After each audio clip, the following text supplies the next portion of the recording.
فمن كان يرجو لقاء ربه فليعمل عملا صالحا ولا يشرك بعبادة ربه أحدا. جو اپنے اللہ سے ملاقات کرنا چاہتا ہے، جو اپنے رب سے ملاقات کرنا چاہتا ہے، جو جنت میں جانا چاہتا ہے، وہ دو کام کرے.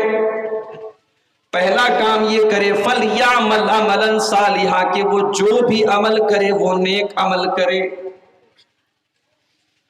اس کا عمل اللہ کی نظر میں نیک ہو، اس کا عمل رسول کی نظر میں نیک ہو، اس کے عمل کے اوپر عمل صالح کا ٹھپا لگا ہو، اس کے عمل کو اللہ اور اس کے رسول نے ویریفائی کیا ہو.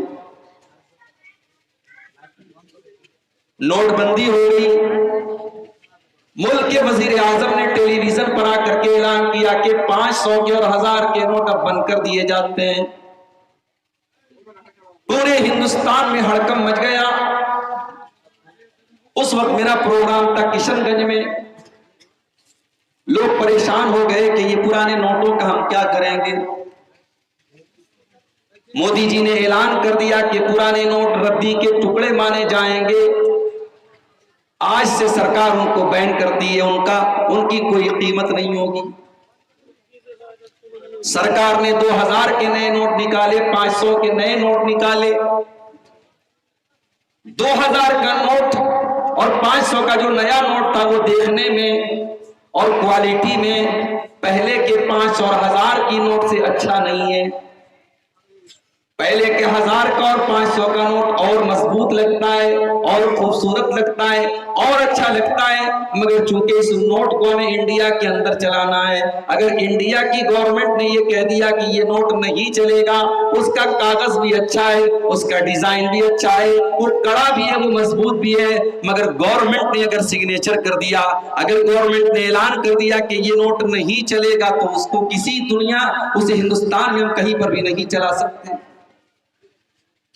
اسی طریقے سے میرے پیارے ساتھیوں، اگر ہم کوئی نیکی کا کام کرتے ہو، اس نیکی کے کام کے اوپر اللہ کی مہر نہیں ہے، رسول کی مہر نہیں ہے، تو وہ عمل شریعت کی نظر میں نیک عمل نہیں ہو سکتا ہے.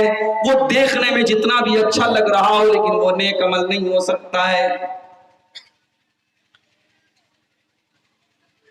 آپ غور کیجئے، ربیع الاول کا مہینہ آتا ہے، 12 ربیع الاول کی تاریخ آتی ہے.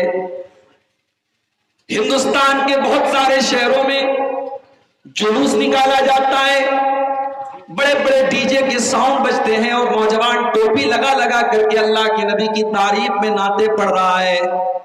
لڑکے لڑکیاں سج سور کر کے نکل رہے ہیں، گنبد خضرا کی شبیہ بنائی جا رہی ہے، گھروں کو سجایا جا رہا ہے. یہ ساری چیزیں نیک عمل سمجھ کر کے، ثواب کا کام سمجھ کر کے اس کو کیا جا رہا ہے. مگر چونکہ اس عمل کے اوپر اللہ کی مہر نہیں ہے، رسول کی مہر نہیں ہے، یہ عمل اللہ سے ثابت نہیں ہے، رسول سے ثابت نہیں ہے، اس لیے دنیا کی نظر میں یہ جتنا بھی اچھا عمل ہو جائے، اسلام کی نظر میں یہ نیک عمل نہیں ہے، بلکہ اس کو بدعت کہا جائے گا. اور اللہ کے نبی اپنے ہر خطبے میں کہا کرتے تھے وَشَرَّ الْأُمُورِ مُحْدَثَاتُهَا، سب سے برا کام وہ ہے جو دین کے اندر نیا نکالا جائے. وَكُلُّ مُحْدَثَةٍ بِدْعَةٍ، اور دین کے اندر ہر نیا کام جو نکالا جائے وہ بدعت ہے. وَكُلُّ بِدْعَةٍ ضَلَالَةٍ، اور ہر بدعت گمراہی ہے. وَكُلُّ ضَلَالَةٍ فِي النَّارِ، اور ہر گمراہی جہنم میں لے کر کے جانے والی ہے. شعبان کا مہینہ آتا ہے رمضان کے پہلے، اس کی 15 تاریخ کو شب برات منائی جا رہی ہے. قبرستان پہ جا کے لوگ اپنے مردوں کی قبر پہ جا کر کے فاتحہ پڑھ رہے ہیں، مسجدوں کو سجایا جا رہا ہے، رات رات بھر قرآن کی تلاوت کی جا رہی ہے. یہ سارا کا سارا کام کیوں کیا جا رہا ہے؟ اچھا سمجھ کر کے کیا جا رہا ہے، نیکی کا کام سمجھ کر کے کیا جا رہا ہے. مگر چونکہ اس عمل کے اوپر اللہ کی مہر نہیں ہے، رسول کی مہر نہیں ہے، اس لیے یہ عمل شریعت کی نظر میں نیک عمل نہیں مانا جائے گا. یہ عمل باطل قرار پائے گا، یہ عمل بدعت قرار پائے گا. اس کو بہت اچھے طریقے سے آپ سمجھیں. سورہ کہف کی اس آخری آیت کو یاد کر لیجیے، فَمَنْ كَانَ يَرْجُو لِقَاءَ رَبِّهِ فَلْيَعْمَلْ عَمَلًا صَالِحًا، جو اپنے رب سے ملاقات کرنا چاہتا ہے، جو جنت میں جانا چاہتا ہے، جو اللہ کی بارگاہ میں کامیاب ہونا چاہتا ہے، وہ عمل کرے تو نیک عمل کرے، جس کو اللہ نے نیک قرار دیا ہو، جس کو رسول نے نیک قرار دیا ہو۔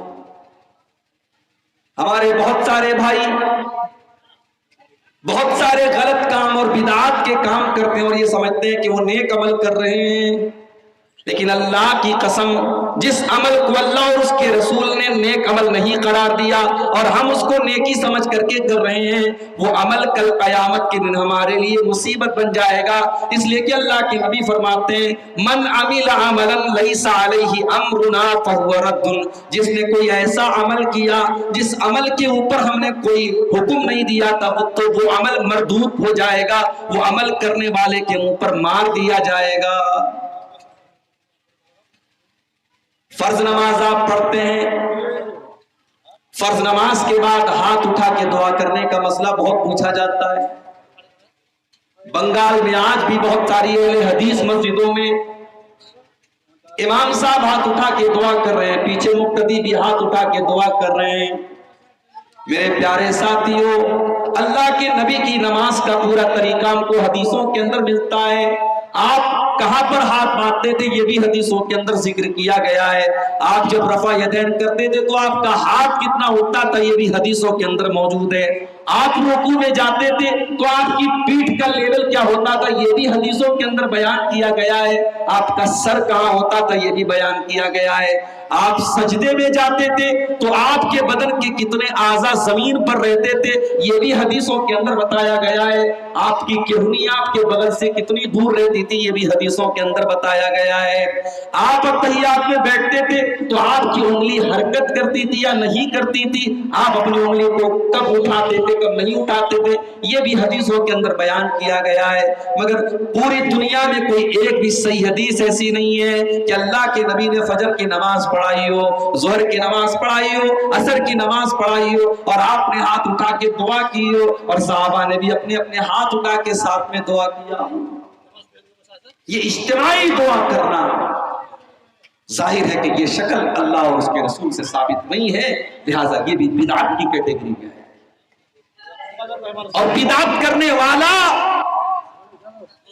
وہ لاکھ یہ سمجھے، بھائی صاحب ڈسٹرب مت کرو بھائی، بات مت کرو یہاں پڑھو۔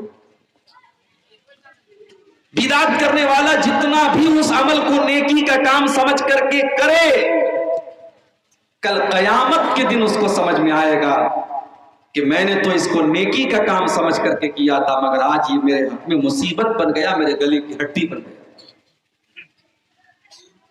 قیامت کے دن جب لوگ پیاس سے بے حال ہوں گے، اللہ کے نبی اپنی امت کے لوگوں کو جام کوثر پلا رہے ہوں گے، کوثر کا پانی پلا رہے ہوں گے، اور اللہ کے نبی کی امت کے لوگوں کی نشانی کیا ہوگی؟